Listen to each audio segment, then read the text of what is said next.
This episode of Anti-Fiction contains extremely graphic violence. Listener discretion is advised.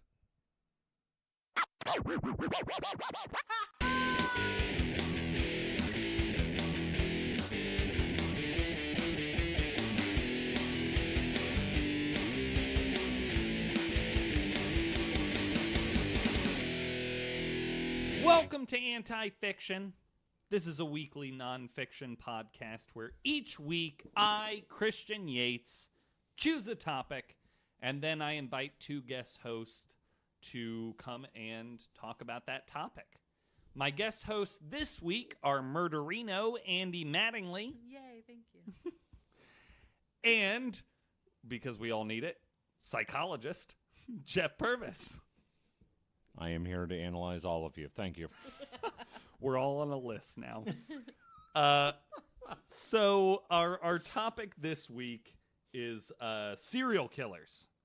So, and before we get started with all of the graphic, excruciating detail, I want to point out that we recently put a poll on our Twitter and Facebook pages based on our Internet Mysteries episode about whether or not I should do a dramatic reading of My Immortal, and you sick fuckers unanimously voted yes. Listen, I want to say it wasn't unanimous. At least 3 people are boring as shit. Make them do it. Listen, I'll admit I voted yes because I want to do that. So it's the worst, but you better believe that I am actually going to do it. It probably won't be out for like another month or so, especially if I do it the way that we want to do it. But it will be out, and we'll put something up on the Facebook, the Instagram, the Twitter, which you can follow at Anti-Fiction-Cast. So we'll put something up when we're about to do it. But in the meantime, know that it is coming. So anyway, so our topic today is serial killers. And I have to imagine that this episode is going to be just as fun as our cults episode was. Which was 0% fun. It ended up being one of the most popular episodes. Y'all are nuts. Y'all are nuts. So Bunch of crazy bastard. That is why he has me here. Because I need someone to hug me and tell me that everything's gonna be all right. So anyway, so I did, and I mentioned this when we were doing, I don't know, an episode a while back. I mentioned that we had a serial killers episode coming up. I think it was the Urban Legends episode, actually, because I was talking about Lover's Lane murders. So I did the Texarkana Moonlight murders. And if you're keeping track at home, by the way, I said in that episode that it was going to be 8 weeks from now. It's actually 9. But sucks to suck, I guess. Anyway, so here's the Texarkana Moonlight murders. So, on Friday, February 22nd, 1946, around midnight, Jimmy Hollis and Mary Jean Larry parked on a secluded road known as a lover's lane after a date. They'd gone to see a movie. Now they're parked.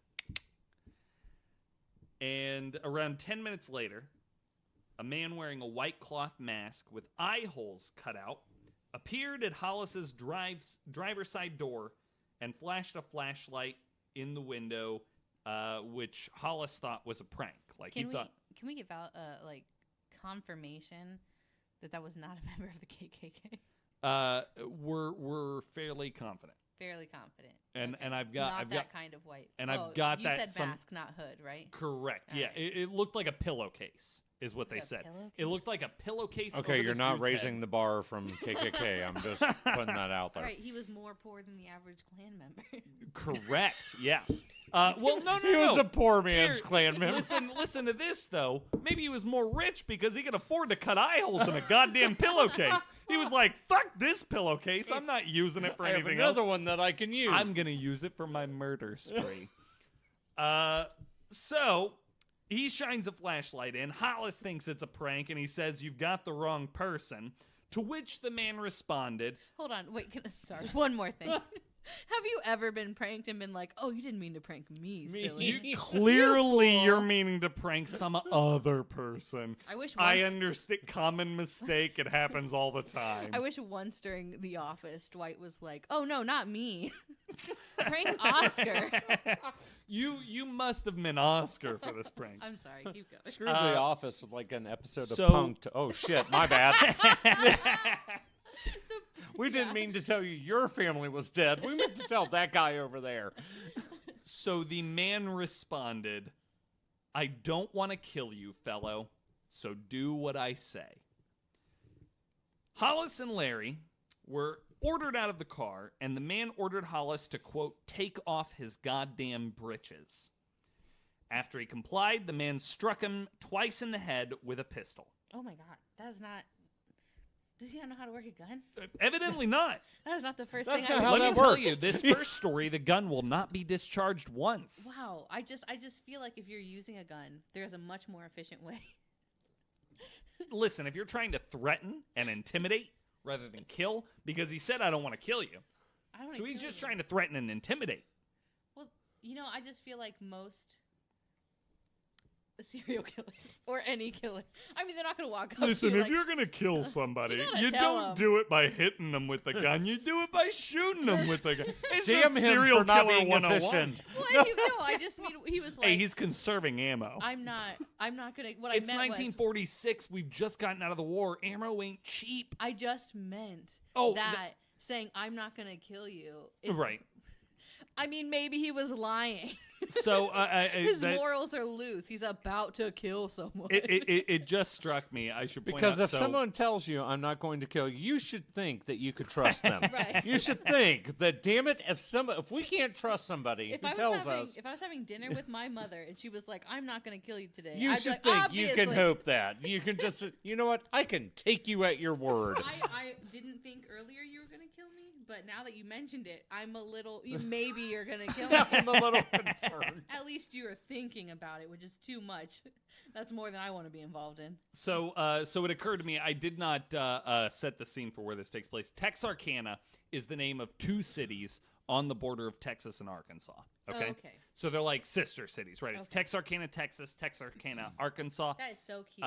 For the most part, That is cute as fuck. well, it's like Calexico and Mexicali, No, which are right on the border of California and Mexico. that's like if I ever had twins. That's what their names would sound like. Gender be damned.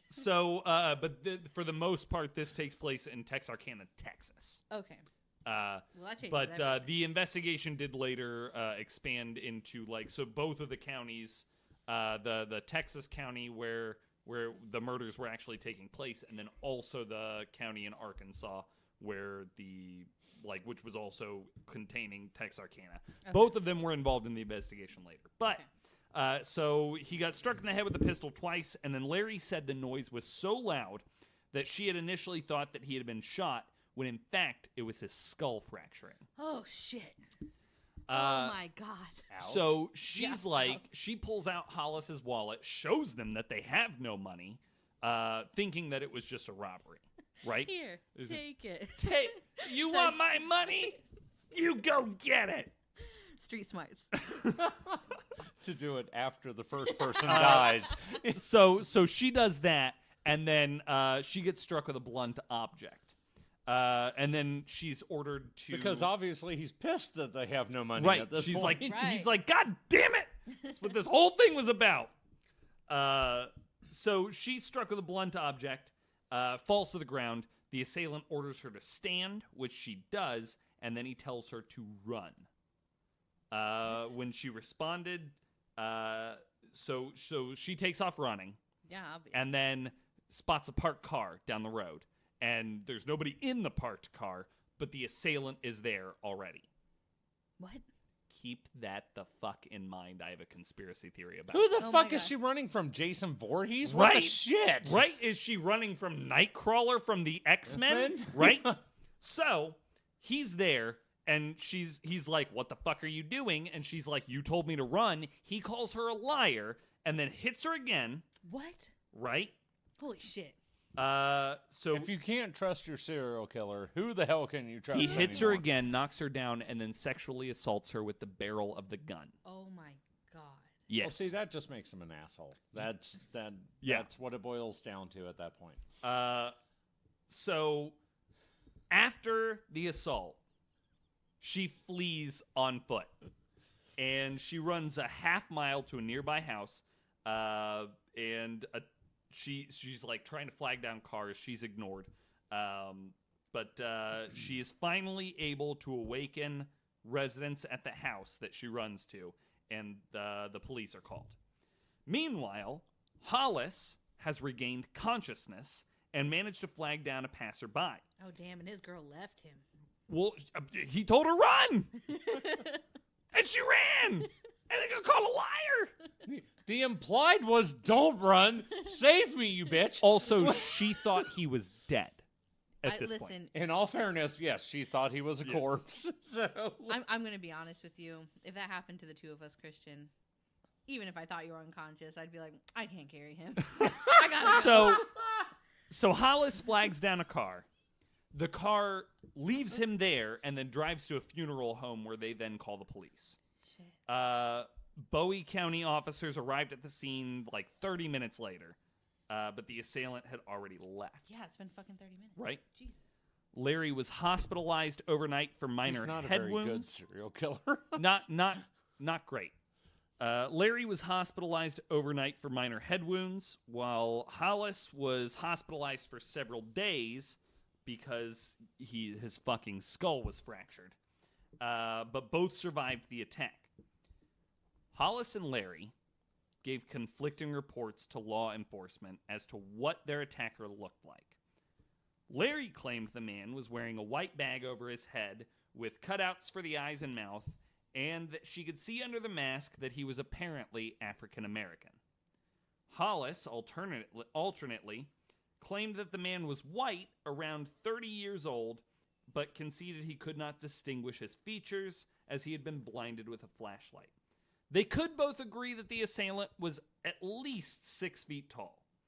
Law enforcement repeatedly challenged Larry's account and believed that she and Hollis knew the identity of their attacker and were covering for him. Why would... Here's my conspiracy theory here. All right, let's hear it. Hit me. In at least this initial attack, and it's not supported necessarily by the later events that I'm going to tell you, but I think that there were 2 attackers that night. That's the only reason that Larry would run away from her attacker, only to be immediately confronted by him again. That or either she was very fucking slow, or Right? She would have been real slow, or him real... If she was attacked by Usain Bolt, that would make sense. or the Flash. Or the Flash, yeah. So what? Or some other fictional version of what probably happened. So what you're saying is that there was a second person waiting for her Correct. further away. I guess my And- question is, how would they have known which direction she was going Thank to you. run? Because how the hell would Because she have known? so she initially started running one way, Mhm. and he goes, no, run that way. Okay. Because she was going to run to a ditch. Oh. And he was like, don't run there, run over here. And so she starts running the way that he then directs her. And then when he's like, why are you running? She's like, you told me to run. And he's like, the fuck I did. So you okay? And that would account for the 2 different races. Correct. But again, unless you're running down a hallway, Yeah. Mhm. we're not just talking, you can either go route 1 or route 2. You can go route 1, 2, 3, 4, 5, 6, 7. There's no guarantee that she Right. would have headed towards that car. Even if That's she started true. off in the right That's direction, if she had taken like a hard left at some point. Right. Well, she could have veered slightly I to mean, the unless left. and, he you know, said specifically, like, you run along this road. Like, run this direction Where were they? along this road. Okay, so they were on. They were at a lover's lane, which was like off of it's a road, right? It's a secluded little area. It's like a lot of people like went there to park and like make out. So is it like off of a main road? Is that what you're saying? Correct. Okay. Yeah. So anyway, I'm just saying that me and Jeff are not buying your conspiracy theory. I Yeah. guess. listen. Well, I mean, what are our options? The conspiracy theory that there were two, Right. Only once. or there was one really fast son of a bitch. My conspiracy theory of two attackers is both confirmed and denied later. Okay. So anyway, so let me give you some more information. That sounds a lot like being denied. So. Yeah. So I'm going with her on this one. Sunday, March 24th, 1946. This is over a month later. Richard Griffin and Polly Ann Moore were found dead in Griffin's car. The car was also parked on a lover's lane, and Griffin had been shot twice while still in the car, and both had been shot once in the back of the head and were fully clothed. All right? Okay. No sexual assault or anything like that this time around. Blood on the ground near the car suggested to police that both had been killed outside the car and then placed back inside. In response to the murders, police launched a citywide investigation along with the Texas and Arkansas City Police and the FBI. Police interviewed around 50 to 60 witnesses within 3 days, including patrons and employees of Club Dallas, which was a local bar near the crime scene. The police issued a $500 reward in an effort to gain any new information on the Griffin and Moore case. However, the rewards yielded no fruitful clues or suspects, and instead produced over 100 false leads.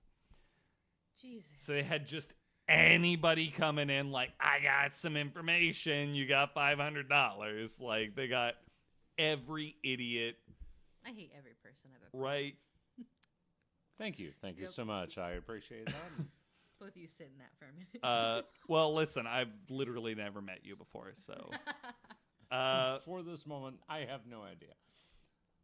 So on the evening of Saturday, April 13th, 1946, Betty Jo Booker, and I put her age. So all of the other, on Wikipedia, they list the age of each of the victims. I didn't include them because they were all like 18 years or older, right? Betty Jo Booker was 15 years old. Oh, shit. And was playing saxophone at her regular weekly gig with her band, the Rhythmaires. And after the gig, around 1:30 a.m., her friend Paul Martin arrived to pick her up, and this was the last time the couple was seen. The body of Paul Martin was found at around 6:30 a.m. that morning, lying by the side of North Park Road. Blood was found further down on the other side of the road by a fence, and he had been shot 4 times, once through the nose, again through the left fourth rib from behind, a third time in the right hand, and finally through the back of the neck. Booker's body was not found until approximately 11:30 a.m., 5 hours later, 2 miles away from Martin's body behind a tree.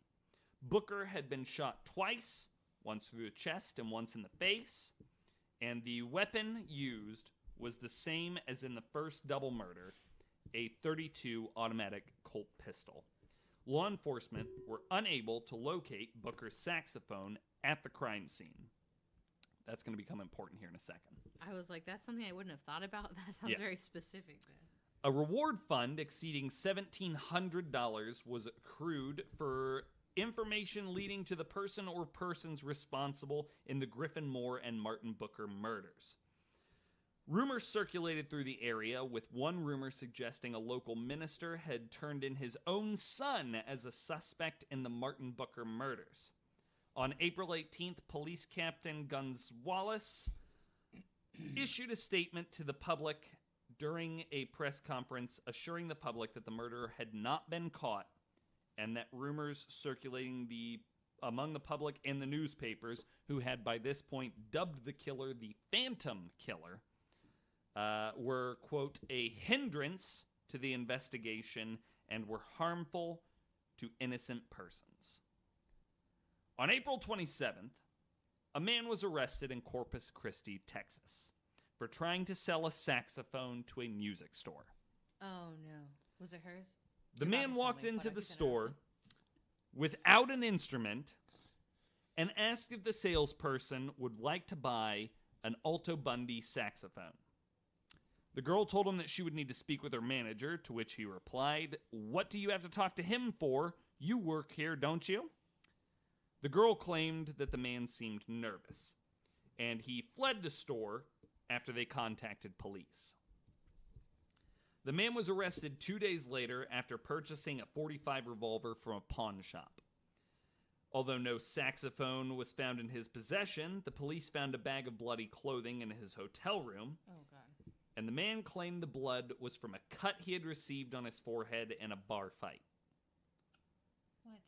After several days of grilling, the man was eliminated as a suspect. What? Gonzalez stated, "We must get the right man or no man at all. Oh, yeah. This man has been completely eliminated. He has been checked and double-checked, and he couldn't have had anything to do with the murder cases here." That is a whole lot of protesting. The saxophone was eventually discovered around 6 months later, still in its case, in the underbrush near where Booker's body had been found. All right, fine. Okay, you got me. Whatever. I'm sorry. I included that as a misdirect. Yeah, well, let me tell you this. You probably should never, ever trust me if there's ever, like, an open investigation on a serial. It was this guy! That's the thing. Whenever I, because I listen to a lot of, podcasts about true crime, and every suspect they talk about, I'm like, obviously it was him. And then, it's always your first reaction, right? And then they're like, okay, but then he was discounted because of this. And I'm like, oh, okay, fine, fuck, whatever. And they're like, here's this person. I'm like, obviously it was him. Because you obviously subscribe to the Hardy Boys and Nancy Drew version of, crime solving. I just believe everything Occam's razor, me. Right? Yeah.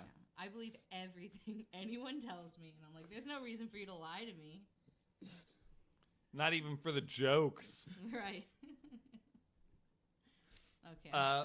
She is the person that sits in the movie theater going, hey, he did it!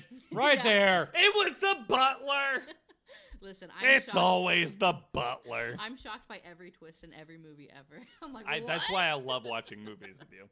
All right, so... They were twins? This is the final attack. On Friday, May 3rd. Now... astute listeners at home and less drunk podcast guest hosts. All right, first of all, don't accuse me of things. You may being notice drunk or a podcast guest host. Which are you shooting for? You may have noticed that every attack happened on either a Friday, Saturday, or Sunday. You may not have. It's the only reason I included the day of the week. I don't know if it's significant, but I feel like it's significant. God.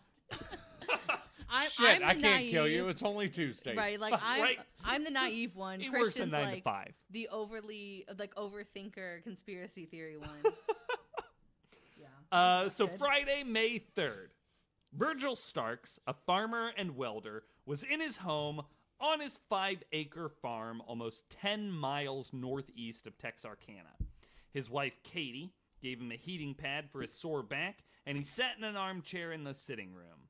While Katie was in her bed while Katie was lying in her bedroom, she heard something in the backyard and asked Virgil to turn the radio down. Seconds later, 2 shots were fired into the back of Virgil's head from a window 3 feet away. Katie did not hear the gunshots. Instead, she heard what sounded like breaking glass. She thought Virgil dropped something and went to see what happened, and as she entered the doorway to the living room, she saw Virgil standing up and then suddenly slump back into his chair. She saw blood and then ran to him and lifted up his head, and when she realized he was dead, she ran to the phone to call police. She rang the wall crank phone 2 times before being shot twice in the face through the same window. Oh my God. She ran to get a pistol, so she dropped down to her knees at this point, but then managed to get on her feet and then ran to get a pistol from the living room, but she was blinded by her own blood. She heard the killer tearing loose the rusted screen wire on the back porch. I'm sorry, what's funny? I'm gonna throw up. Sorry, it's not funny, it's stressful, and Jeff is making fun of me. He's making fun of my faces. What the fuck is so funny about being shot twice in the face? No, it's the faces I'm making. He's mimicking me. The covering my face and my ears and my eyes. I can't help it. This is stressful. So she thought she was going to be killed, so she stumbled toward her bedroom near the front of the house to leave a note. Meanwhile... She's so fucking smart. Yes. I would have died already from just pure stress. Fucking genius. Okay, so this is the why reason. you're a horrible victim. Yeah, I was going to say, let me tell you, and like the reason these things get so stressful and probably why I make so many jokes about this kind of thing is because as you're telling the story, in my head, I'm all of the victims. I'm like, what would I have done? No, I wouldn't have thought about that. And then I'm like, then I get all this anxiety about it because I'm like, no, I wouldn't have done that. I would have died immediately. If you put a gun in my face, I would be like, all right, fine. Oh, and I would just died out of compliance. You wouldn't throw the money clip away with a $50 bill in it. No, I wouldn't. Yeah, street dumbs. Yeah, I would just die of anxiety. She is the one in the horror movies who, runs upstairs instead of going out the front door. Right, barricades in the basement. Yeah. Listen, I don't even get that far. I see the killer and I just shut down. I just am standing there like, oh, well, this is you the have end. a hockey mask and a chainsaw. Guess I'm dead. I just will accept my fate right away. Immediately, I will be like, okay, that's how this goes, and that's it. That's fine. I just come to terms with it immediately. So she went to go leave a note, right? And the killer, meanwhile, ran to the back of the house and made his way up the steps and into the side-screened porch through the back screen door. She heard the killer coming through the kitchen window, so she ran through the house and out the front door, leaving, quote, a virtual river of blood and teeth behind her. Barefoot and still in her blood-soaked nightgown, she ran across the street to her sister and brother-in-law's house. But since no one was home, she ran 50 more yards to A.V. Prater's house. Prater answered her call for help, and she gasped, "Virgil's dead," before collapsing. Prater shot a rifle into the air to summon another neighbor, which is how the fuck. What year was this? 1946. Yeah, they in had Texas? phones. No, listen, but we're in Texas. I guess okay? and they're like, oh my god, are there coyotes or is there a killer? I'm just saying that, I'm pretty sure I could summon my neighbors who are less than 20 feet from my house. If I fired a gun into the air, I'm pretty sure they're going to be like, what the fuck was that? Pretty much. But he summoned Elmer Taylor, and Prater called to Taylor to bring his car because Mr. and Mrs. Starks had been shot. They rode with Katie to the hospital, and Miller County Sheriff W.E. Davis, who became head of the investigation, questioned Mrs. Starks in the operating room at the hospital.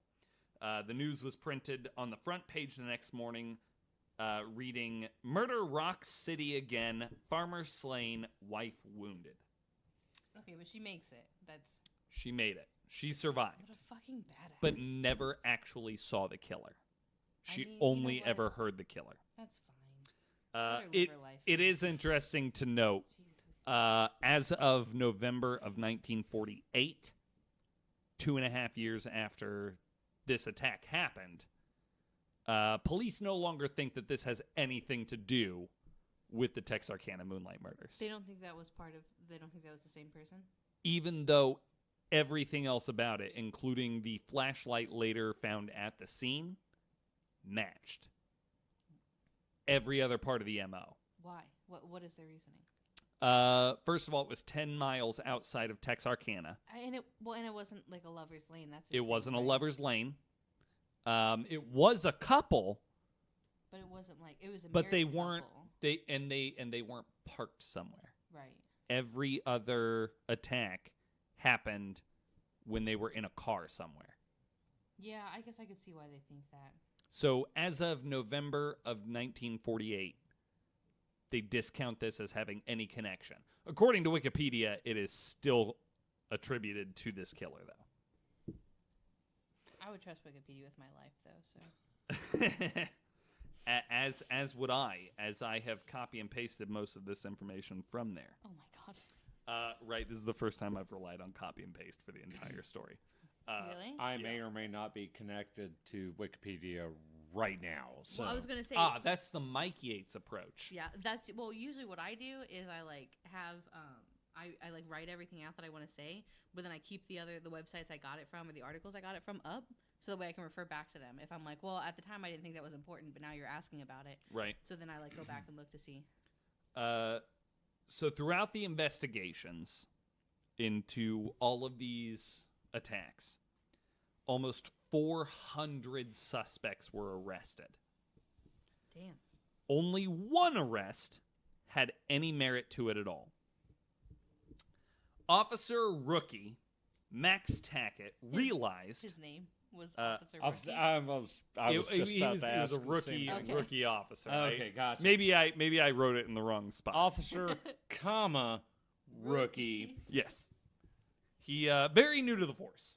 Max Tackett realized that a car had been stolen on each of the nights of the murders, and a previously stolen car was found abandoned shortly thereafter.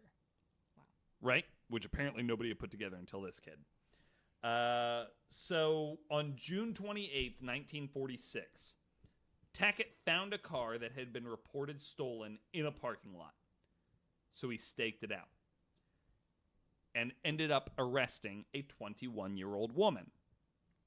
She said that she had just married her husband in Shreveport, but he was currently in Atlanta, Texas, trying to sell another stolen car.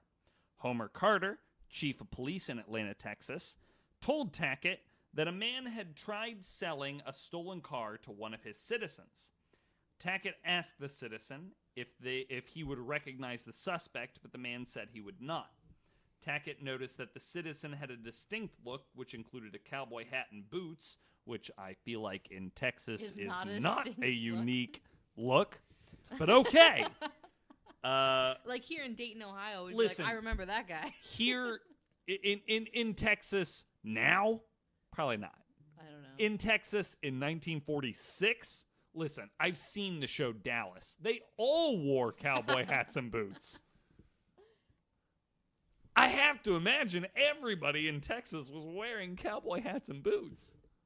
The look of absolute shock and awe on my face is that he's seen the TV show Dallas. That's the part that Not really the stuns revival me. series, though. I heard it was garbage. Okay, My fair dad enough. was a big fan of Dallas, though. Okay, I will give you Yeah.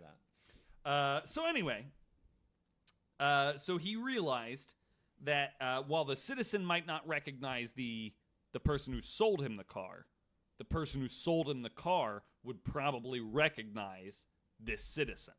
Right. So Max took the citizen to the Arkansas Motor Coach bus station. And when he did, he noticed a man running out of the back of the building.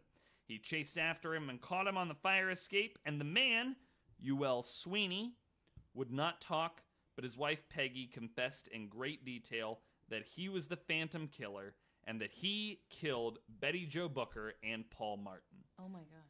By law, in 1946, Peggy could not be made to testify against her husband, Right. and because she was considered an unreliable witness, UL was not arrested for murder. Oh my god. Instead, with only circumstantial evidence, Swinney was sent to prison for being a habitual offender for car theft. So he did serve prison time. How much time? Not much because I didn't write it down. I can't imagine it was much. It was car theft. Grand Theft Auto Right. doesn't carry the same weight as murder. Well, Whoa. Here's the thing. question. They could so to this day, no one has ever been officially, like, the case is technically still open because no one has ever been charged with these murders. The only evidence that they ever had against Ewell Sweeney was circumstantial, including the car that Peggy Swinney was arrested for was the one reported stolen on the night of the Griffin Moore murders. When Tackett caught Ewell Sweeney on the firewalk, Swinney said, "Please don't shoot me." Tackett replied, "I'm not going to shoot you for stealing cars." Swinney then replied, "Mister, don't play games with me. You want me for more than stealing cars." When Ewell Sweeney was in the police car, he asked Tillman Johnson, "Mr. Johnson, what do you think they'll do to me for this? Will they give me the chair?" Johnson responded with, "You won't get much, maybe 5 or 10 years. They don't give you the electric chair for stealing cars." Swinney then said, Mr. Johnson, you got me for more than stealing cars. When a lawyer told Peggy that her husband had been held for murder, she exclaimed, "How did they find out?" Oh my God. This is circumstantial. This is all circumstantial. Maybe I They don't can't understand. actually prove any of it, and Peggy's statements are not usable in a court of law. Okay, so Anything that Peggy I feel said, like I have questions Peggy that you could can't say. answer, but- Peggy said in great detail all of the things about these murders, including things the police did not know, So I but just- could later substantiate I guess I just don't But understand by why she was law- considered an unreliable witness. because she's married to him. Well, By law in 1946. you can't be forced to testify. That's But if she now. was That's willing, now. oh, In 1946, she couldn't even the voluntarily. spouse of an accused individual could not give testimony, even with her sworn statements, even with any statement that she gave the police. None of it could be used in a court of law. Yeah. That's some bullshit Fifth Amendment nonsense. So Peggy took officers near the spot where Paul Martin's car was found. She said she went in the woods there. The officers found a woman's heel prints in that area. Peggy's family and Ewell's brother-in-law believed Ewell was the Phantom. Police found a khaki work shirt in the suspect's room with a laundry mark of the word Stark, which was read under a black light. In the front pocket of the work shirt, slag was found, which matched samples found in Virgil Stark's welding shop. Ewell Sweeney owned a .32 Colt automatic, but had previously sold it at a craps game. While being accused of murder, Sweeney remained silent instead of pleading his innocence. Peggy Sweeney confessed to her husband's actions, revealing very detailed information, including things officers already knew and other things they did not. Here are the complications. Ewell's fingerprints did not match any of the latent prints on the Booker Martin crime scene. Yo, what if his wife did it? Peggy Sweeney recanted her confession. The Texas Rangers and Sheriff Bill Presley were not convinced that Sweeney was the Phantom. Sweeney denied being the Phantom and never made a confession. Officers, including Bowie County Sheriff Presley, Miller County Sheriff Davis, Texas City Chief of Police Runnels, and their officers of both state and police departments, they worked day and night for 6 months trying to validate Peggy Sweeney's story of their whereabouts. They deduced that Peggy was not telling the truth and that on the night of the murder of Booker and Martin, the couple was sleeping in their car under a bridge near San Antonio. Unknown as either a sick prank or a true confession, an anonymous woman contacted family members of the victims, one in 1999, the other in 2000, apologizing for what her father had done. Oh my God. Ewell Sweeney never had a daughter. Oh my God. To this day, we still do not know who the Phantom Killer is. We may never know. Well, I Possibly firmly it was Ewell Sweeney believe it was because it was the only the last guy that you said suspect it was. that I gave you a name for. Yeah. Yep. Firmly believe it was the last person you talked about. He was the primary suspect. There were other suspects. Right. Obviously, they arrested 400 100 people. But he was the primary suspect. He was the one that police thought matched the best, but they could not prove at all. I'm sorry, how many people did they arrest? 400. But he was the primary one.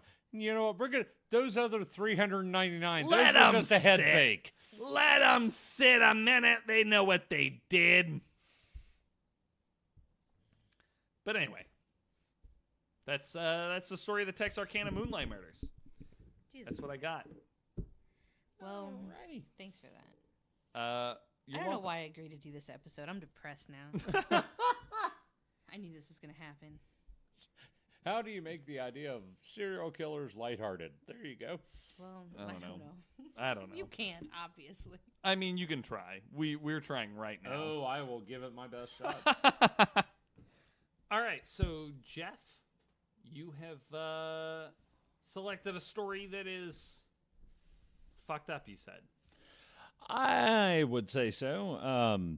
For those who, are following the world of serial killers, if you will, or just really fucking strange, I decided to share with the listeners today the story of one Mr. Edward Theodore Gein, or Ed Gein for short, also known as the Butcher of Plainfield. Okay. Ed Gein is a very famous serial killer from history, if you will. The thing that I find funny is, serial killer is typically defined as a person who murders 3 or more people. The thing that makes it interesting for Mr. Gein is technically he was only ever found guilty of killing 2 people. Okay. So he doesn't quite meet the But definition, if you will. allegedly, he's a serial killer. Well, not even really. I mean, they only ever said, hey, he killed 2 people. Then we get into a whole thing of grave robbing and necrophilia, and it gets fun from there. What? That's my definition of fun, I guess. That's what Jeff thinks. That's all right. Yeah. That's. Do we need to reiterate what I do for a living? sounds like a And I Saturday find this night to entertaining. me. One Mr. Edward Theodore Gein, born August 27th, 1906. Famous American murderer and body snatcher from the area of Plainfield, Wisconsin. He was almost the stereotype of serial killer because he was one of those, everybody in town thought of as a very quiet man, maybe a little quirky, a little odd, but, kind of quiet. Not necessarily one of those that you would assume would ever get fired as a director from a local community theater.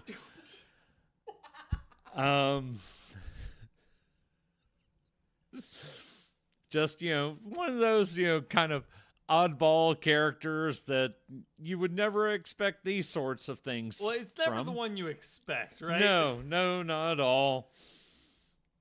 Sometimes it's the one you expect. Ed Gein committed his crimes around his hometown of Plainfield, Wisconsin. Gathered his notoriety after authorities discovered and exhumed, or rather found that Gein had exhumed corpses from local graveyards and fashioned trophies and keepsakes from the exhumed bodies, bones and skin. Jesus. Okay, so did you listen to? We did an episode a few months back, where Mike had done a story about the band Mayhem and the fucking crazy motherfucker who was in the band Mayhem, who may or may not have made necklaces out of the skull fragments of a band member who committed suicide. That's what this reminds me of right now. Well, this guy would tell him to, Ed Gein would probably tell him to up the ante, you pussy, because it gets, even better from there. Fantastic. I'm glad to hear that. Absolutely, yeah. Gein confessed to killing 2 women. So here's the thing. Doesn't quite meet the scope, if you will, of serial killer, because he only confessed to killing 2 women. Tavern owner Mary Hogan in 1954, and a hardware store owner Bernice Warden in 1957. Gein was found unfit to stand trial and confined to a mental facility, where he eventually wound up dying. So I don't think he was ever actually convicted of his crimes. But, fun fact, I have somewhat of a not direct familial connection to that, but personal connection to Ed Gein. That's kind of why I picked him for this one. So let's have fun, shall we? I'm already there. You're already intrigued, I know. Yeah. Nothing says good time like, necrophilia, grave robbing, and, serial killer. Well, I mean, that's just Tuesday for me. Exactly. I need another beer. On the morning of November 16th, 1957, Plainfield hardware store owner Bernice Warden disappeared. A resident reported that the hardware store's truck had been driven out of the rear of the building around 9:30 a.m.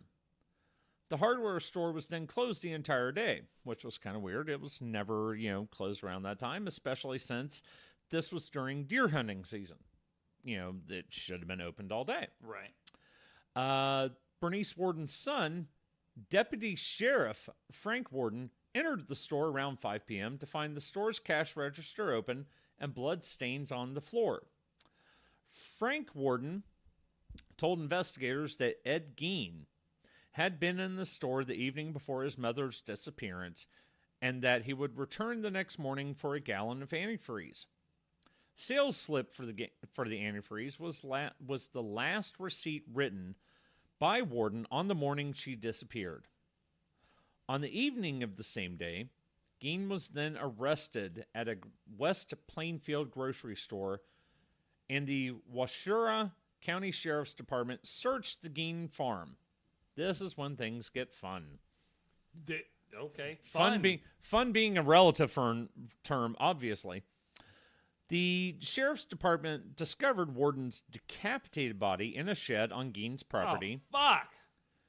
Hung upside down by her legs with a crossbar at her ankles and ropes at her wrists. The torso was, quote, dressed out like a deer, unquote. Oh, for fuck's sake, God. Needless to say, or maybe I should have rather needing to say, Gein grew up and lived on a farm that was known for, just their farming, hunting, things like that. You got to figure this was in the mid to early 50s, somewhere in that range. Right. So they did a lot of, slaughtering of pigs, livestock, things like that. Mothers, Things of that nature. Things you would slaughter. Here's where things just get so interesting. Searching the house, authorities found human bones and fragments. You don't say. Waste baskets made of human skin. Oh, shit, what? Human skin covering several chair seats. Because, if you're going to cover one chair seat, you might as well cover all of them, or it's just gauche. It's just not, God, this is American Horror Story. Oddly enough, we'll get to that part, too. Shit. Female skulls, some with tops sawed off. Bowls made from human skulls. Oh, fuck. A corset made from a female torso, skin from shoulder to waist. So literally a human bodysuit. Oh, okay. Leggings. Also, that's what fucking Mask. Buffalo Bill. That's fine. Mary Hogan's face was in a paper bag. So No! Obviously you keep it for later. No! Okay, this is a fun one. And I say fun because apparently I'm just a twisted human being. Let's see here. Oh, I just lost it. A dress and, quote, the vulvas of two females judged to have been about, I'm just going to make this nicer and say in their teens. A belt made from human nipples. 4 noses, a pair of lips on a window shade drawstring, a lampshade made from the skin of a human face, because, that's how you complete the decor of your home, and fingernails, human fingers, things of that nature. I'm just going to throw this out there. This topic might have been a mistake. Here's the interesting thing like I said, Ed Gein was never, there was 2 murders that this man was ever actually shown to have taken part in. Skin for 2 murders. He did a lot of grave robbing, apparently. One of his things... You would have to. You mentioned Mr. Buffalo Bill from Silence of the Lambs.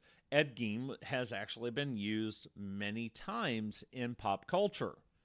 One of which was Buffalo Bill and Silence of the Lambs. Robert Harris used...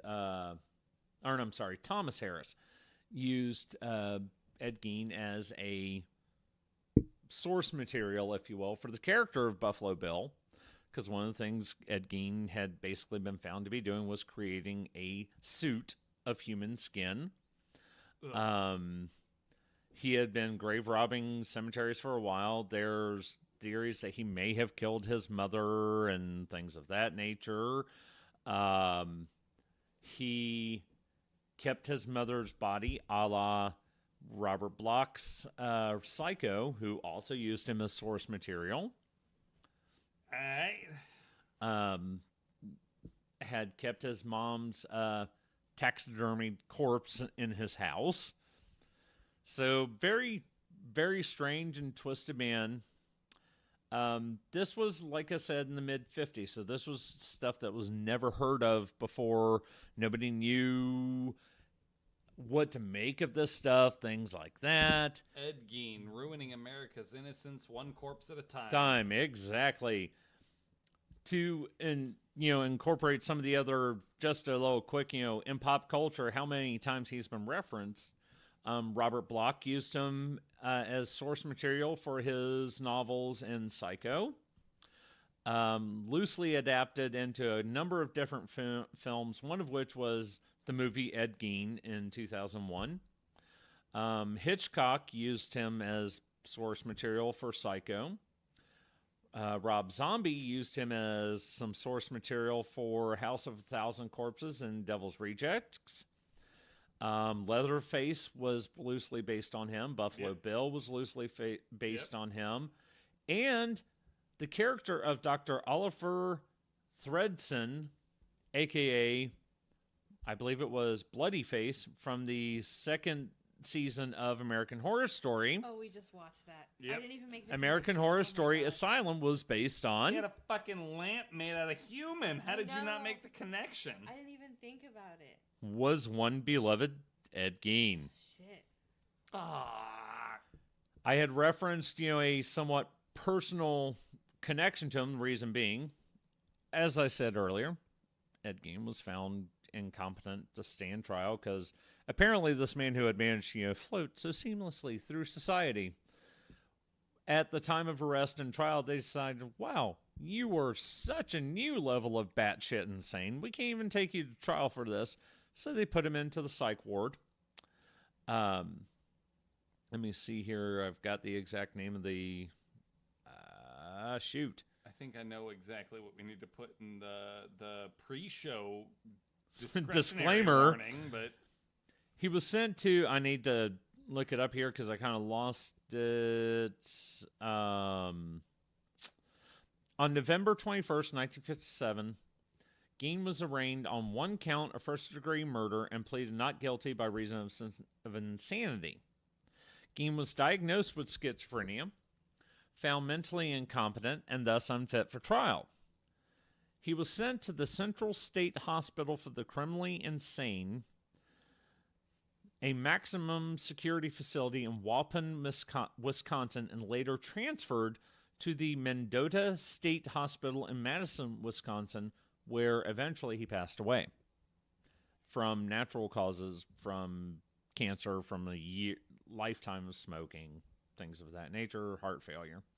The reason why I mentioned the personal connection is a friend of mine's mother, who oddly enough got me into my career field, was a intern nurse at the said Mendota State Hospital in Wisconsin as a nurse when one Edward Theodore Gein was a patient there.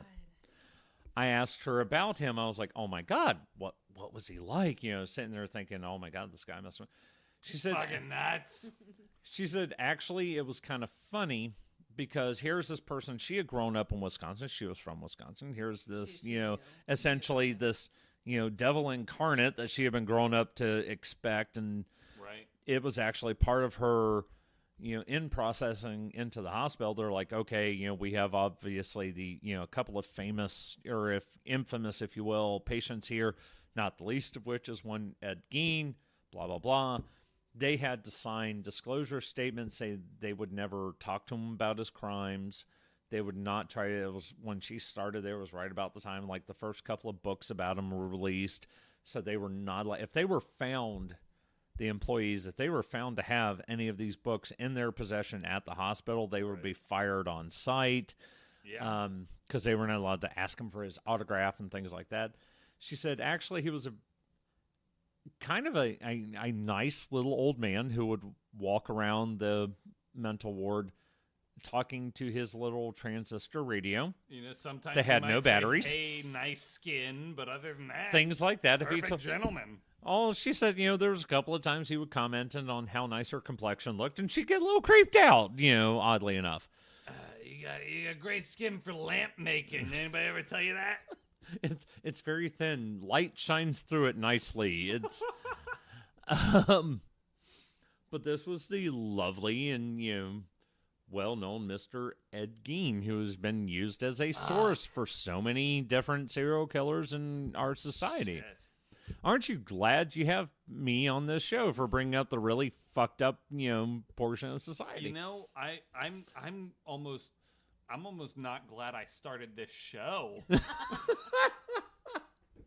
I'm sorry, I came up with this idea. Listen, I like a good horror movie, not even as much as the next guy. I hate horror movies. But that's fucking fucked up. Oh yeah, he is the The king granddaddy of psychos. of fucked up. Yes, he is. That's When you think of how many horror movies you can come up with, I can tell you that they're probably relating back to him. Yeah. Yep. Yeah, it was pretty much him.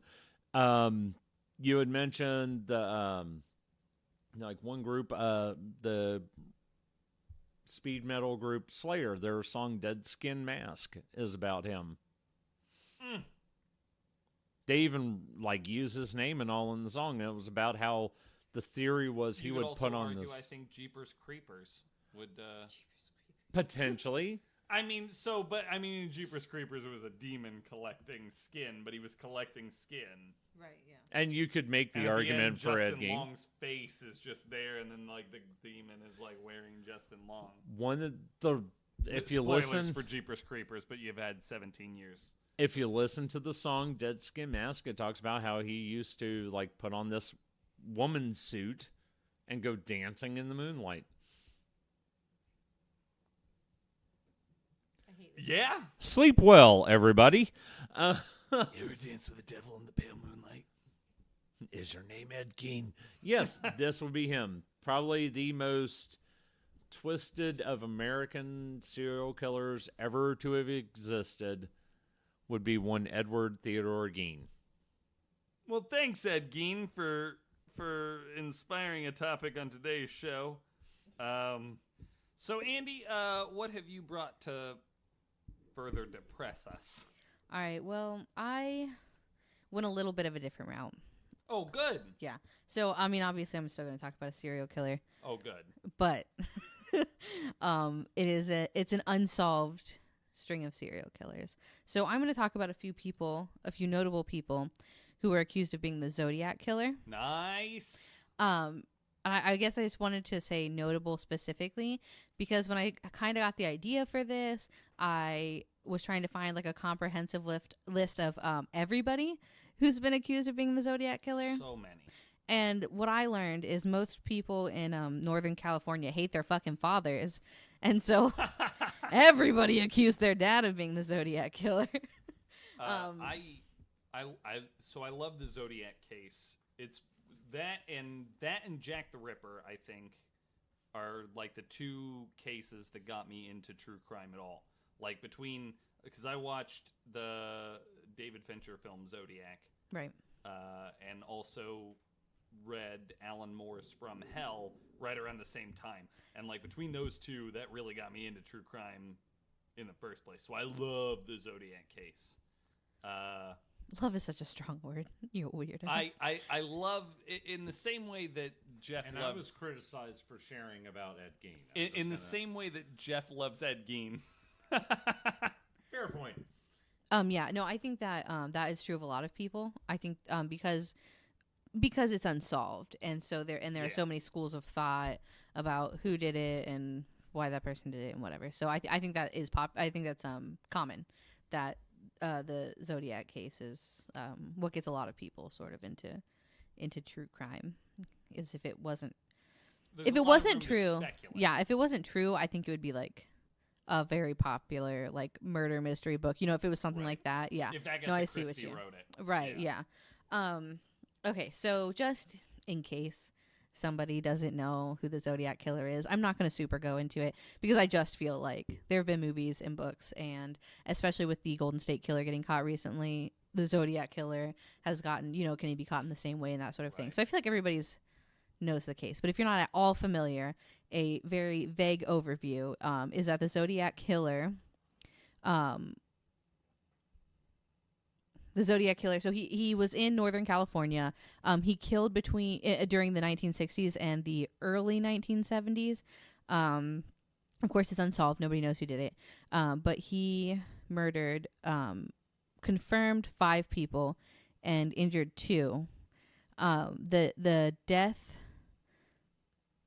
possibilities, the unconfirmed deaths could have ranged anywhere between 20 and 28.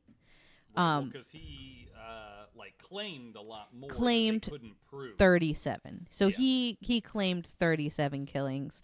The idea is probably between 20 and 28.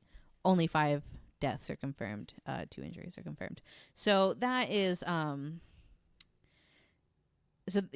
that's sort of the idea behind it. The reason that he's called Zodiac is because he sent a series of letters to a series of local. Every time I say series, my phone thinks I'm saying "Hey Siri," and so it's interrupting what I'm trying to read off of my phone. Sorry.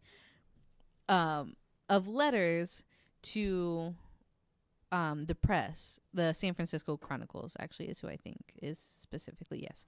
And they were all cryptograms. They were Right. yes. And so they had to decode what the letters said, and so yes, so that is why they called him Zodiac. So okay, so I'm gonna get started. I guess I should. Yeah, I'm gonna mention that I got a lot of this information from a website called Zodiac Revisited. It's really interesting. It has a lot of different forums, a lot of sort of, I guess they call them armchair detectives. Right, the web sleuths. Yeah, web sleuths. Where they just kind of talk. Millennials call them. Yeah, I'm a millennial. So it's basically a lot of people who have read the facts, know the case, and so they talk, and so there's a pretty comprehensive list on there of people who have both been accused by, you know, their fucking pissed off son, and people who have a good case against them. So I have just a few, I think 7 or 8 or something. But so the first person I'm going to talk about who was accused was Ted Kaczynski, who you probably know as the Unabomber. Who Okay. was, while guilty of other things, Probably not the Zodiac Killer. probably not the Zodiac. So the reason that the police started researching him was a couple of just amateur sleuths, you know, told them about brought to light sort of some of the similarities between him and the Zodiac Killer. So here's some of the evidence they found, quote, compelling. Kaczynski lived in the San Francisco Bay Area between 1967 and 1969. So as I said, the killings happened between 1960 and the early 1970s. They found a copy of his high school yearbook and saw that his signature was pretty similar to the Zodiac signature. Okay. That was, of course, from the letters that he wrote. And in addition, Kaczynski also had a habit, I guess we can call it, of writing letters to newspapers, specifically the San Francisco Chronicle. So those are sort of the compelling evidence that gave them reason to look into it. That being said, the descriptions of the Zodiac from witnesses are not even a little bit close to Kaczynski. He had a very unique look. Right. And their writing styles from the decoded letter is different from the styles. The writing styles from the decoded letter is different from the writing styles of the letters that Kaczynski sent into the newspaper. So, I mean, that's just it's not true. But it's interesting to think about. Okay. So The Zodiac bomber. yeah. So the next person is his name is Lawrence Kane. So Kane worked in the same Lake Tahoe hotel as Donna Lass, who disappeared in 1970 and was probably, but not confirmed, but probably a victim of the Zodiac. He served in the Naval Reserves, which he could have learned to write and code there. And in 1962, he was in a car accident. Yeah, seriously thought she was going to say he served in the Naval Reserves, where he probably learned to be a serial Where he probably learned to kill people. That's where he learned to kill without remorse. Was in the Navy, because when you think about killing, you think Navy. Yeah. Why not? All right. He wasn't a SEAL. He wasn't a Marine. He was just in the regular Navy.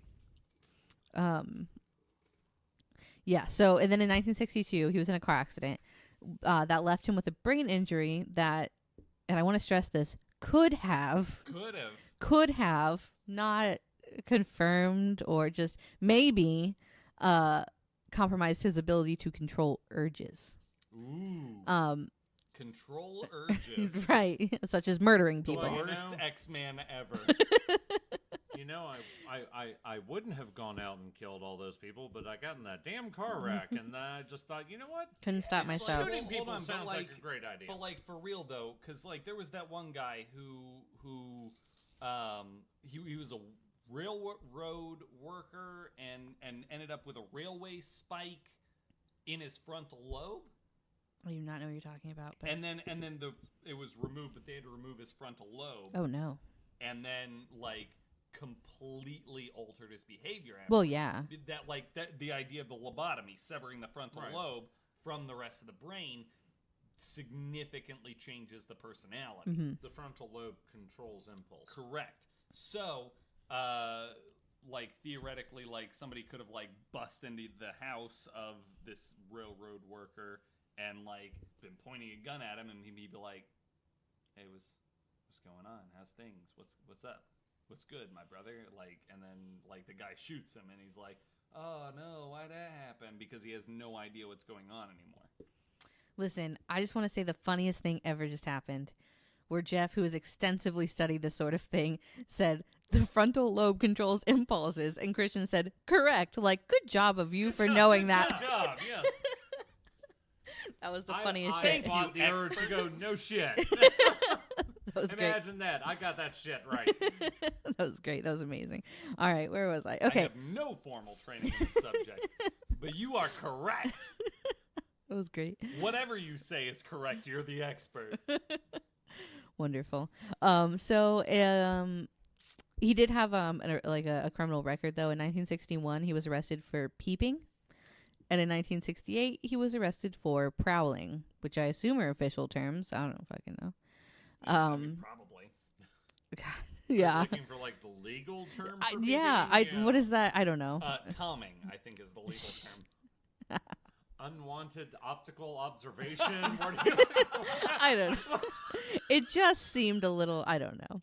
So anyway, where am I at? Okay. So in the 1980s, a retired police detective was investigating the case. He claimed that Kane's name was actually part of one of the Zodiac ciphers, and that Darlene's sister, Darlene was the woman who went missing that they worked together. Right. Her sister Linda had identified a photo of Kane as the man who had bothered Darlene at a restaurant. Which obviously makes him the person most likely to shoot her. Well, listen, every time I've been bothered at a restaurant, I'm like, you walk out going, that guy's going to shoot me. That guy's going to shoot me later. 100%. I'm sorry. Which part of Dayton are you from? I feel like the rough one. The rough part of Dayton. So to counterpoint that, to able-bodied men who probably can protect themselves, if a man was bothering me in a restaurant, I would remember and look for him later. So that's the other side of that story. Is he probably and very well could but you say assault me? Men who are able to protect themselves. I have a bum knee and I have the bone density of a chicken. So I'm just saying we live myself. we live in two different worlds. That's fair. Don't be judgmental. So, a San Francisco police officer who probably saw the Zodiac moments after the Steins murder. I think that's yes, yeah. Okay, yeah. He said that Kane's photo was closer than any other likeness he had seen to the This was what the he saw. officer that had, like, stopped Yes, some guy and stop was somebody. like- Yes, He was like, "Hey, we're looking," because at this point they thought they were looking for an African American yes, man. yeah. And he was like, "Haven't seen Haven't seen by anybody," that description, And then officer. kept Have a great walking, night." and that was the I've never Zodiac. seen a black person. This is San Francisco. Black people live here. Yeah. So Never even heard of the term. yeah. So he said that that Kane's photo was closer than anybody else he had seen. Kathleen Johns, who escaped from a man who, like, later on was believed to be the man who attacked her, was probably the Zodiac killer. Was that the woman whose baby was in the car? Like, I she had stopped by the think side of the so. road? I think so. I would have to double check that. I'm pretty sure. This was in 1970, so towards the end. Okay. She also identified a photo of Kane as the abductor. Okay. Yeah. He ended up never actually being charged with it, of course. And he's dead now, so I don't know. They're probably not going to charge him, I guess. So they can't check the handwriting because he's dead. They're not going to dig him up and go, "You guilty You bastard." son of a bitch. Okay, Can you so imagine? that's everything that I have on Lawrence Kane. So now we are going to move on to Ross Sullivan. His name's Ross. I already hate him. Yeah. I've watched enough Friends to hate anybody by the name of We Ross. were on a break. Divorcer, Yep. The Zodiac killer. He prefers Divorso. Okay, so I'm gonna read this excerpt from the History Channel's website really quickly. Okay, so it's about Ross Sullivan. Sullivan was a student at Riverside City College during the 1966 murder of Sherry Jo Bates in Riverside, California, a killing that bore many similarities to those committed by the Zodiac. As detailed in The Hunt for the Zodiac, Bates's killer stalked her, disabled her, and used a knife as a weapon and left military boot prints at the crime scene, all details in line with Zodiac's MO. So he was sort of around for that specific killing that was not confirmed to be the Zodiac, but probably could have been. So the reason that he was suspected is staffers at the Riverside City College Library, near where her body was found, said that Ross Sullivan had made them uncomfortable and disappeared for several days after the murder. So he was kind of, sketchy about it, and then disappeared for a few days after, during and around, That is a little and suspect. then after the time.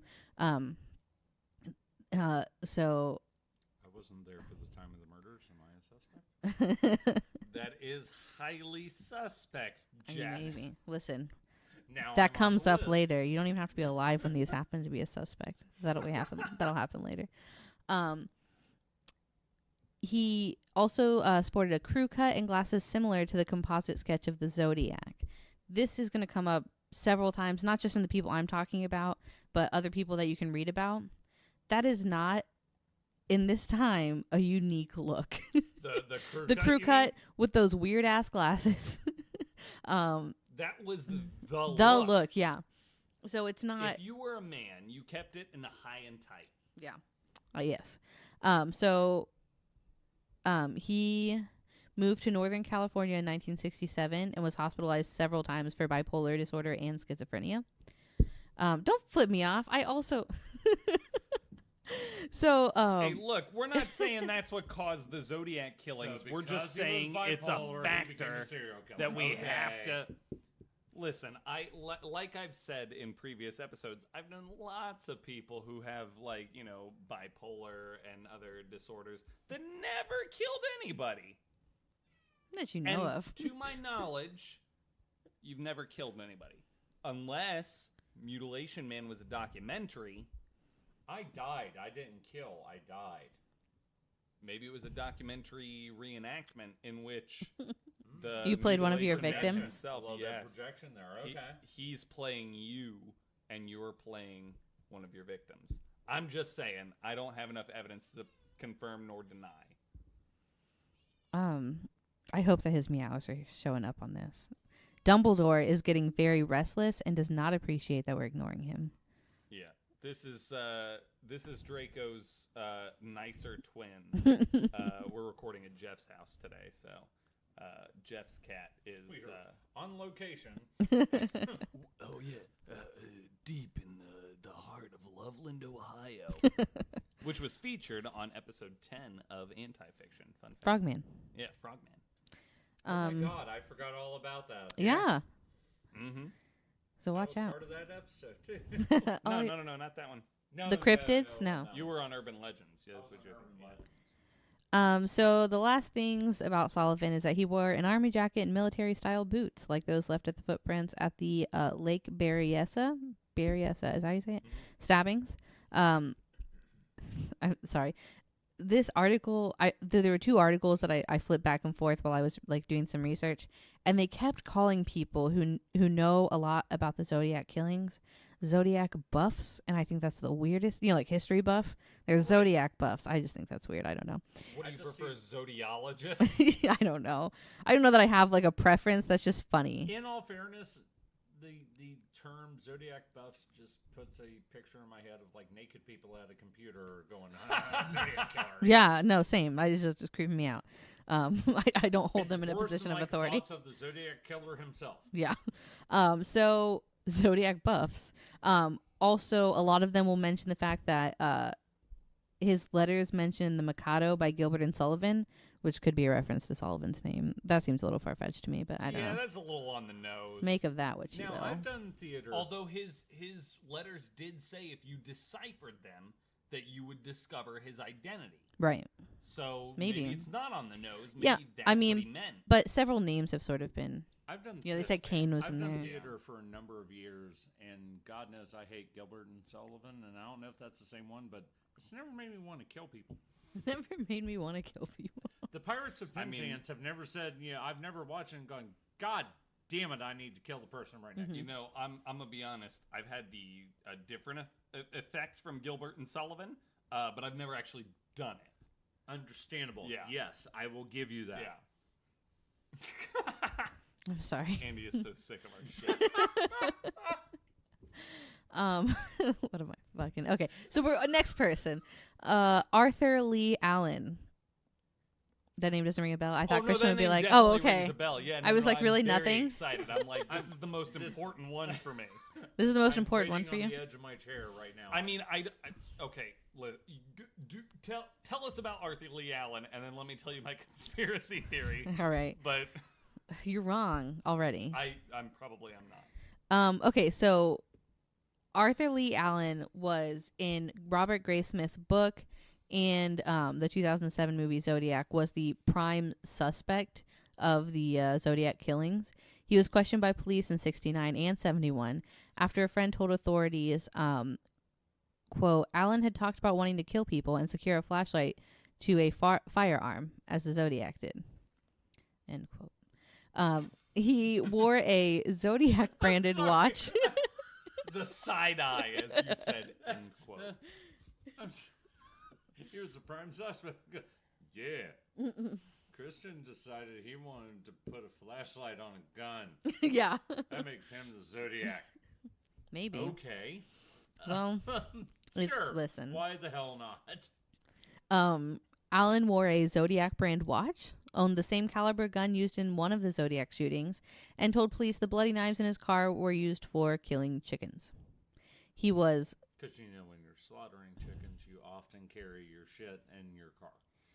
Listen, through my prolific career of killing chickens. You got to keep... You never know when it's going to strike you. Right, and you got to keep them on you. And there are so many chickens. How do you clean it off every time? Fuck KFC. I may just drive down the road in Kentucky and say, you know what? There's chicken. God damn it, I need to slaughter that. Welcome right to now. AFC. That's Andy Fried Chicken. Allen was dishonorably discharged from the Navy. And imagine that. yeah, and had been fired from his teaching job amid sexual misconduct With the allegations. Well, it doesn't specify. Just wondering. Could be. Let's not rule it out. Another thing that I think is mildly interesting, but I cannot say that it's like evidence, is that he was ambidextrous. So some people say that he could have used that to disguise his handwriting. You but like, bastard. yeah. You ambidextrous satanic motherfucker. Listen, All ambidextrous No, he's people fine. could be the He's Zodiac right-handed. killer. Wait, he's writing with his left hand now. That fucker needs to die. my favorite meme right now is seeing people refer to bisexual people as ambidextrous. And so when I read that the other day, I just thought it was so funny because that was the first thing I thought was like, oh, he's bisexual. Can you imagine like a bisexual person who actually is ambidextrous? Would they be like ambidextrous? Like whatever they are, they're like definitely serial killers. Like You give a reach around from the other side, man. right? I'm like Mr. Fantastic. My rubber band arms will just go all kinds of contortions. Listen, okay, so I'm sorry, you have more about Arthur Lee Allen. I have so much more. Okay. No, not so much more. I'm making it's not that much. So they investigated him again in 1991 after an informant said Allen had boasted to him about killing a cab driver. Probably should keep in mind that the informant was facing armed robbery charges, and so probably just trying to get out of that. Hard to say. At this point, one of the survivors from the Vallejo attack identified a photo of Allen as the shooter.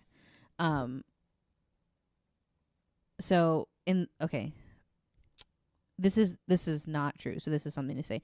In the movie, Darlene Farron's sister Linda also identified a photo of Allen as the man she said stalked her sister. And but that we know from before that was Lawrence Kane. Right? Yeah. So that is something to keep in mind, that the movie is in fact a form of entertainment.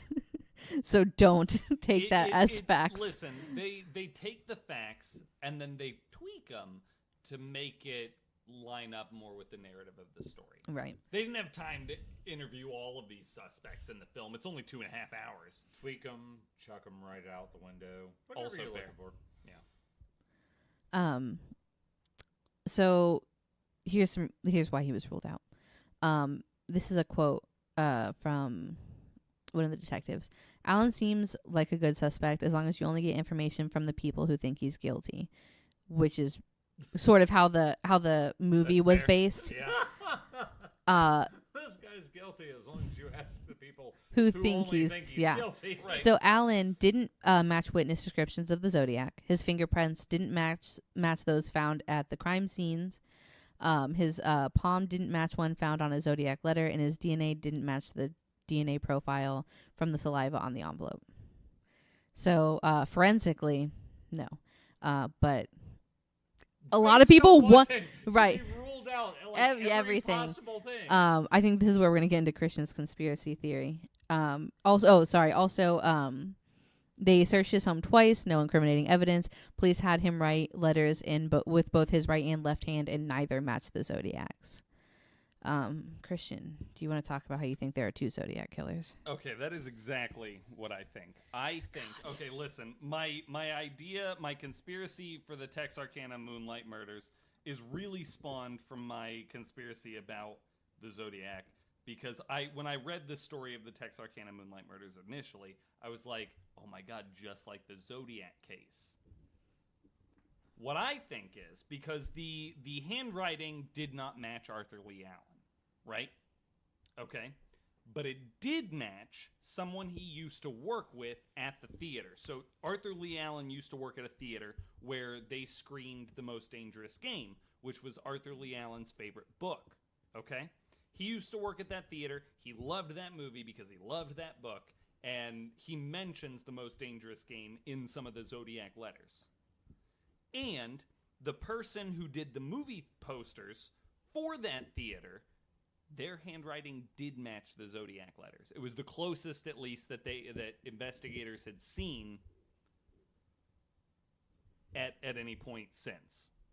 So, All right, Andy's shaking their head no. So Here's the thing. We've gone over the facts, Christian. There are not two. I think, and that's why the MOs don't match on the Paul Stein murder and the rest of which were basically all Lover's Lane murders. The Paul Stein murder doesn't match because maybe at that point, the person who was writing the letters, the person who was complicit in the Zodiac killing, so Arthur Lee Allen went and did the killings, and then the other person involved was writing the letters, and then Arthur Lee Allen was like, "Do you want to kill somebody?" And he was like, "Hell yeah, I want to kill somebody." And so he went and pop killed the cabbie, Paul Stein. Mm-hmm. And then, but that was the only one. That was the last confirmed Zodiac killing, I believe. Confirmed, yeah. Because after that, they were like, "Heat's on to us. Like, you picked a weird time to kill somebody, and we gotta cool down for a minute." And then, like, Arthur Lee Allen then went to prison shortly after that to jail for something else. And then and the crimes did stop. The crimes did stop while he was because he was in jail. That's because he was in jail, and the other guy wasn't good at killing guy people. Is not going to do it on his own, right? Because he had never murdered up until Paul Stein, and very nearly got caught. And very, very nearly got caught. The only reason he did not get caught is because of a miscommunication on police chatter. Yeah, that's the only reason he did not get caught. That's what I think. Mm-hmm. So I'm probably not wrong, but I'm willing to admit that I might be. So, Alan died of a heart attack in 92. Mm-hmm. So, also Devin. So I've got two more. San Francisco PD, they still think he's the suspect, though, right? I do think that he's the prime suspect in the case. He's considered in at least one of the 3 counties involved. Yeah. I think he would still be considered the prime suspect. The next person I'm going to talk about is Earl Van Best Jr. So I'm going to read this. So I had never heard of this guy before, or this. I mean, of course, I've never heard of him before. He's just a guy. But I mean, I've never heard of him as being like accused of the. So I don't have a lot of background information. So I'm pretty much just going to read verbatim from this article because I don't want to missay something because I misread it or something. So here is why he was suspected. In his 2014 book, The Most Dangerous Animal of All, Gary Stewart made a case that his biological father, Earl Van Best Jr., was the Zodiac. Stewart said that Best resembled the composite sketch of the Zodiac, lived in California at the time of the killings, was interested in ciphers, knew a satanic and Mason family member, and liked Gilbert and Sullivan. Best also served time in prison for the statutory rape of Stewart's mother and may have held a grudge against San Francisco Chronicle reporter Paul Avery, who wrote a series of articles about the couple. Stewart claimed to have found Best's initials in the Zodiac ciphers, and a document examiner said the handwriting on Best's marriage certificate matched the Zodiac's. Although their fingerprints didn't match, a mark that could have been a scar was visible in Best's and those found in Stein's cab. So it was just... I'm just still trying to get past a Gilbert and Sullivan loving Satanist. Yeah. I don't think they said he was a Satanist. They said he knew a Satanist, and he also knew a Manson family member. And this just seems like that guy was, shitty. He was a rapist, and also he was fucking weird. But right. I don't think any of those things... might have hung out with Charlie Manson. Yeah. Yeah, so to me, I don't think that any of those really point to it. So obviously he was ruled out, and again, I'm going to read this verbatim. Despite the vast publicity Stewart's book received, experts quickly dismissed most of its claims. The method he used to crack the cipher was questionable. The fingerprint mark was similar to Zodiac's only if it was reversed. And the handwriting on the marriage certificate was the minister's, not Best's. As for Best's resemblance to the composite sketch, one of the detectives says, this is the quote I was referring to earlier, a crew cut with horn-rimmed glasses was hardly a unique look in the 1960s. Best died in 1984. So that was just sort of, I think, the most prominent example of somebody blaming their dad. because he wrote a whole book Right. about it, and it got a lot of publicity. But And apparently made him, sing the entire repertoire of HMS Pinafore. Probably make me go out on killing spree. I'm just putting that out there. something like that. All right, so now we've come up to my last and probably most likely suspect. I can't even keep a straight face while I say that. So this person is the most recent accusation of being the Zodiac killer. His name is... Oh, Dumbledore just meowed so loud. Sorry. Oh, gosh. He's so upset that we're not paying attention to him. All right, so now we're going to talk about Ted Cruz. All right, Strap I'll be the in. one to ask, are we talking about a different Ted Cruz? No, we are no, not. we're not. Oh, you are kidding me. So just for the audience listening at home who might not have, participated at all in the American 2016 election. Well, I was going to say the first accusation was actually from 2013. Ooh. Yeah, so So it's been going on a little while. Could I just ask real quick, when was Ted Cruz born? Ted Cruz was born... Old enough to be the Zodiac killer. Well, let me tell you this. He was actually born 2 years after the first Zodiac killer. Jeff. Okay, not very old, but he would have been old enough. No, I'm sorry. He was 2 years old. He was born 2 years after the first Zodiac killing. After. Yes. So he was negative 2 years old when they started. I highly doubt. Okay, go on. Please tell us why Ted Cruz is the Zodiac. I'm so sorry. Okay. I'm so sorry. I keep laughing. This is the funniest shit. It was so good. It was so good when it happened. It was so pure. And it just died in the worst way. But we'll talk about that. So around the world, different journalists supposedly uncovered evidence to prove he was a serial killer. So we'll get into that for a second. But I do want to start out with saying that according to a public policy poll that I'm pretty sure was done in 2016, 38% of voters in Florida thought that Ted Cruz might be the Zodiac killer.